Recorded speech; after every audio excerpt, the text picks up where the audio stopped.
પણ જગથી જુદેલી જાત જો મારી જનની જોડ સકી નહીં જડે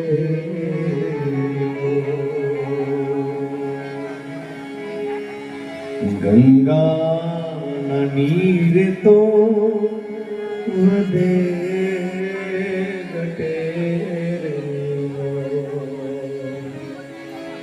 પણ સરખો એ પ્રેમનો પ્રવાહ જો મારી જનની જોડ શકી નહીં જડે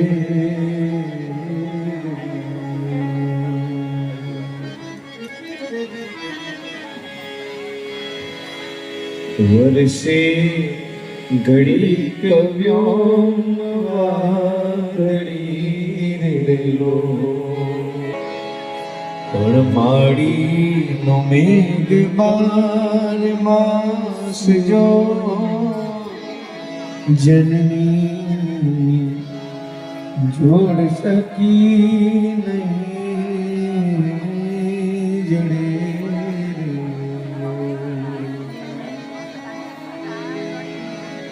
જગનો આધાર એની આંગળી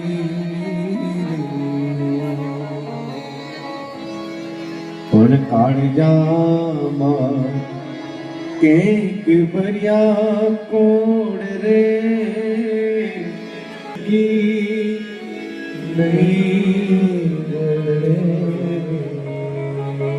ન દેખે તેરે સુરત. એક કવિએ બહુ સારું કીધું માં વિશે કે હે માં, ન દેખે તેરે સુરત. ભગવાનને એમ કહે છે કે હે ભગવાન, અમે તને નથી જોયો. ન દેખે તેરે સુરત લેकिन जरूरत क्या होगी. हे माँ, तेरी सूरत से अलग भगवान की सूरत क्या होगी. આપણે ત્યાં આપણા મા બાપ છે, એ જ આપણા ભગવાન છે. એકનાથ મહારાજ જમતા હોય તો કૂતરો આવી અને એની રોટલી લઈ જાય કે હે કૂતરા, તારી રોટલીમાં ઘી લગાડવાનું બાકી છે. અને આજના ભણેલા ગણેલા ફોરવર્ડ આપણે હસી કાઢીએ કે ગાંડો કૂતરાની પાછળ ઘીનું વાસણ લે. એ આપણી વિચારધારા. એ મહાપુરુષ એમ વિચારતા હતા કે કૂતરાના રૂપમાં મારી ઘરે ભગવાન ન આવ્યો એની શું ખાતરી છે. અને કૂતરામાં પણ મોઢે મોઢે બોલું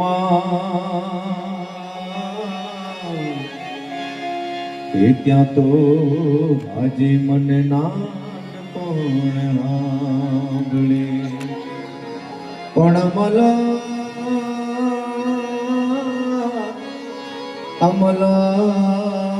મલકા ખાય ની મજા. અરે રે મને અડવી જ લાગે કાગડા, પણ મોતે નાણું માંડ્યું કનયમ જડા ખાય. પણ તો એને છોરું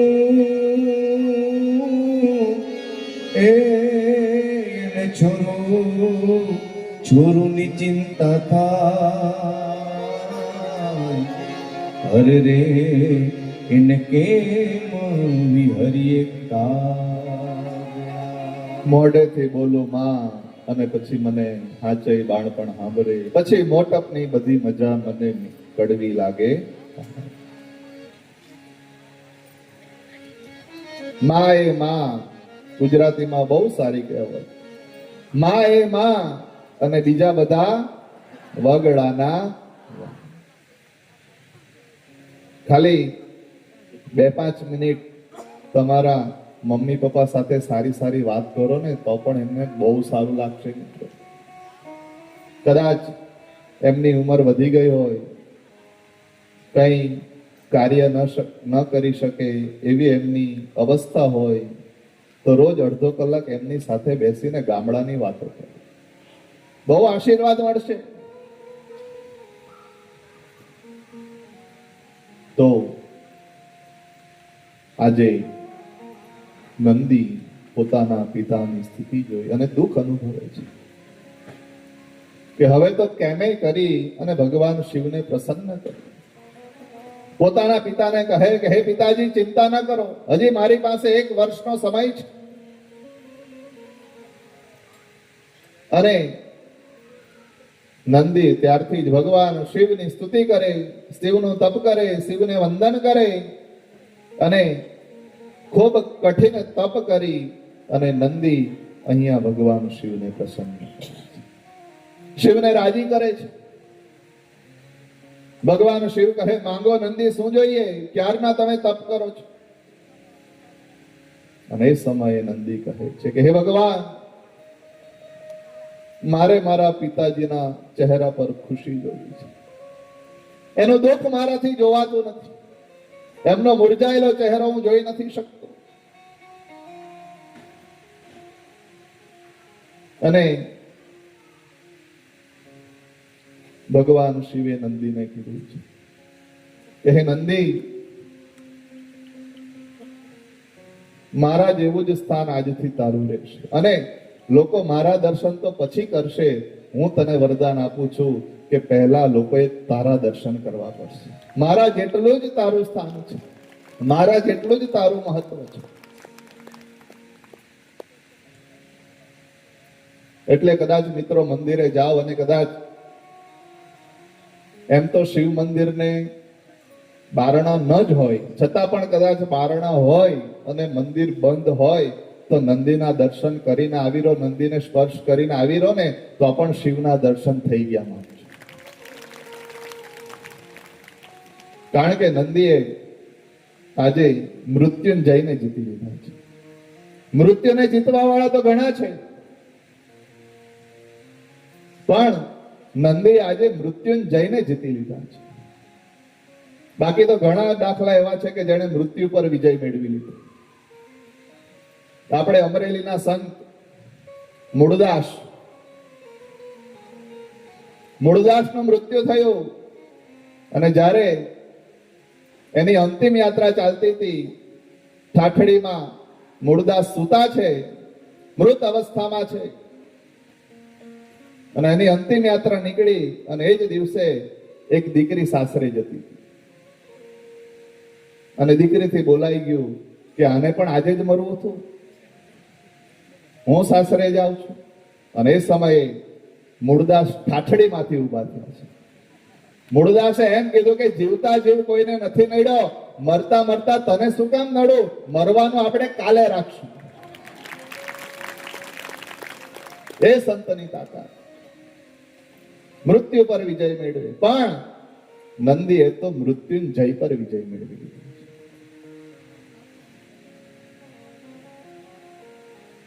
અને પછી મંદિરનું સ્થાન ભગવાને એ મંદિરની અંદર આપ્યું છે.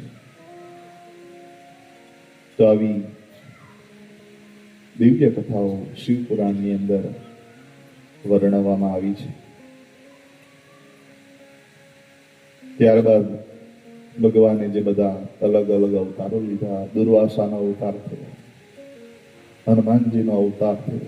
હનુમાનજી પણ ભગવાન શિવના 11મા રુદ્ર છે, એવું શિવ પુરાણની અંદર એનો ઉલ્લેખ છે. એટલે હનુમાનજી પણ એ શિવના જ અંશ કહેવાય છે. જે ભગવાન શિવના 11 રુદ્રો છે એમાંથી 11મો રુદ્ર, જેટલા પણ રુદ્ર છે એમાંથી 11મો રુદ્ર એ હનુમાનજી છે. જ્યારે વિષ્ણુ ભગવાને મોહિનીનું રૂપ લીધું અને ભગવાન શિવના શરીરમાંથી જે રેતસ નીકળ્યું છે એ પવન દ્વારા અંજનીના કાનમાં ગયું અને એનાથી હનુમાનજીની ઉત્પત્તિ થઈ છે. આવી કથા શિવ પુરાણ.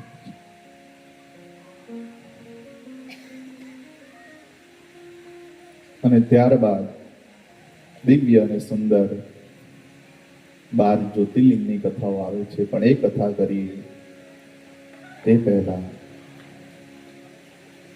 5 મિનિટ 10 મિનિટ આપણે ગરબા રમી લઈએ, જે જોડી ફેરવી હોય તો અગાઉ ફેરી લેજો અને 5 મિનિટ અહીંયા ગરબા પણ રમી લઈએ. ગરબામાં બે વસ્તુ કહેવામાં આવી છે, કાં ડાક ડમરું લેજો એમ કીધું, અને કાં તો મારા પિતાશ્રીનું જે પ્રિય છે મીઠે રસો સે ભર્યો રે, જે તમને યોગ્ય લાગે તમે લઈ શકો. ડાક ડમરુ વાગે ને શિવ તાંડવ નાચે, શિવ તાંડવ નાચે, મન વાલું વાલું શિવજીનું નામ ગરબા કરી ગરબા રમી. ડાક ડમરુ વાગે ને શિવ તાંડવ નાચે, શિવ તાંડવ નાચે, મન વાલું વાલું શિવજીનું નામ લાગે.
સ્વાગત છે તમારું. વાલી કુંદ ચંદ્ર હાથમાં શોભે શ્રી ત્રિશૂલ, કાને કુંડળ ગળે સર્પ પહેર્યા છે અદ્ભુત, શિવ તાંડવ નાચે ને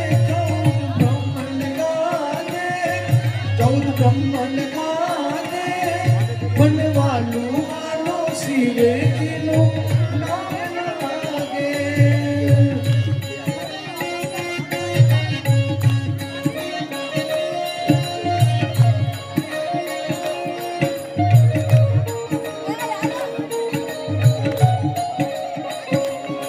ડાક ડમરુ વાગે ને શિવ તાંડવ નાચે, શિવ તાંડવ નાચે, મન વાલું વાલું શિવજીનું નામ લાગે.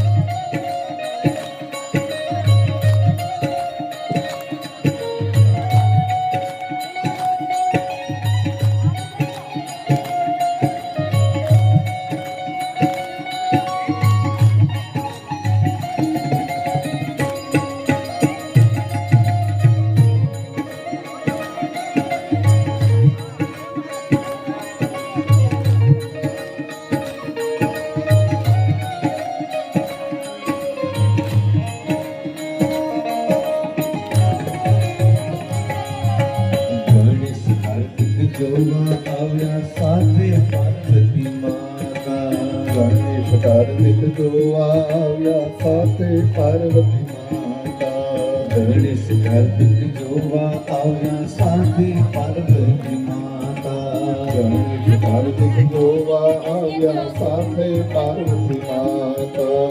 બ્રહ્મા વિષ્ણુ ઇન્દ્ર આવ્યા સૌ સંગાતે, બ્રહ્મા વિષ્ણુ સર્વદેવ આવ્યા સાથે સૌ સંગાત. નારદ વીણા દેવા ગાને,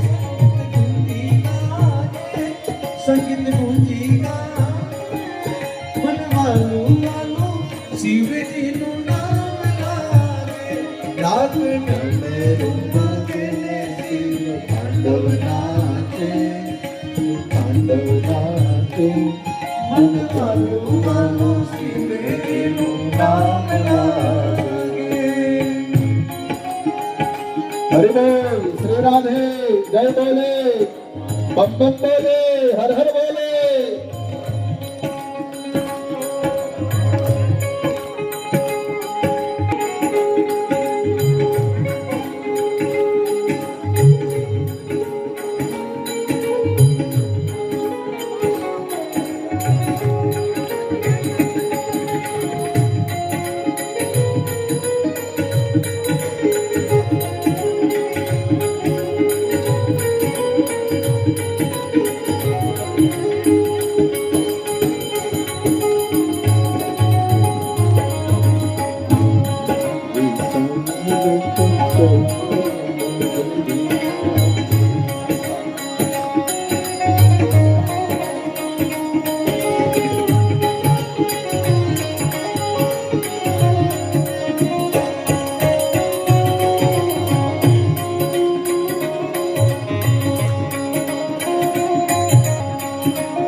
કાળી રાધા ગોરી ગોરી યમુનાજી તો કાળી કાળી રાધા ગોરી ગોરી बिदरा बिद में धून मचावे वर्षा ने किशोरी में धूम मचावे बरसाते किशोरी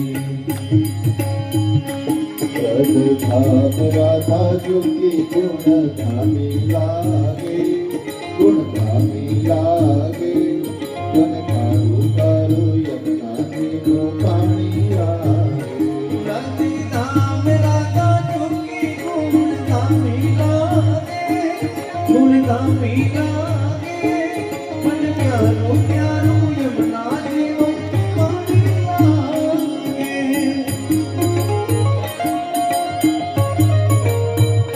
श्री राधे हरि बोल जय कोटेश्वर जय रामेश्वर जय महादेव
राधा राधा नाम जपते जय कोई नर ने नारी राधा राधा नाम जपत है जय कोई नर ने नारी उनकी बाधा दूर कर दे राधा राधा नारी उनकी बाधा दूर करत है राधा राधा रानी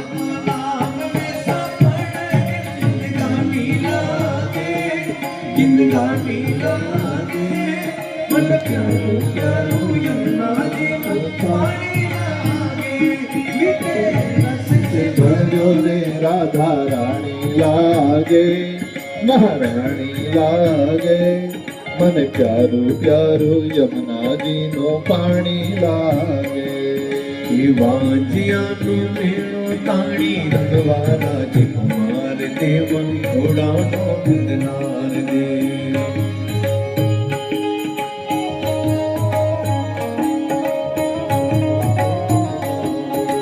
કુંવારી કન્યાને વાણી મન ગમતો ભરખાર દે માંગી તમજીનો પ્યાર દે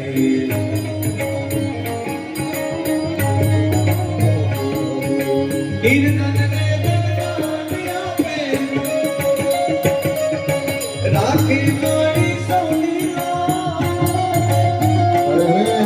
तीर दंडे धनदान आपे राखी मारी सोनिया आज मारे आंगणे पधार से बापा वाली जय अम्बे जय अम्बे अम्बे जय जय अम्बे मां जय अम्बे जय अम्बे अम्बे जय जगदम्बे मां साथिया पूरा वो तारे जय माता दी दीवड़ा प्रगटावोरा साथिया पूरा वो तारे दीवड़ा प्रगटावोरा आज मारे आंगणे पधार से माता वाली जय अम्बे अम्बे जय जय अम्बे मां जय अम्बे अम्बे जय जय अम्बे मां जय आशापुरा जय पादर देवी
રમતા મારી નાથાની મોવાણી કાન જડી હોય તો હાલ કાના જડી હોય તો હાલ રાસ રમતા મારી કાનડી મોવાણી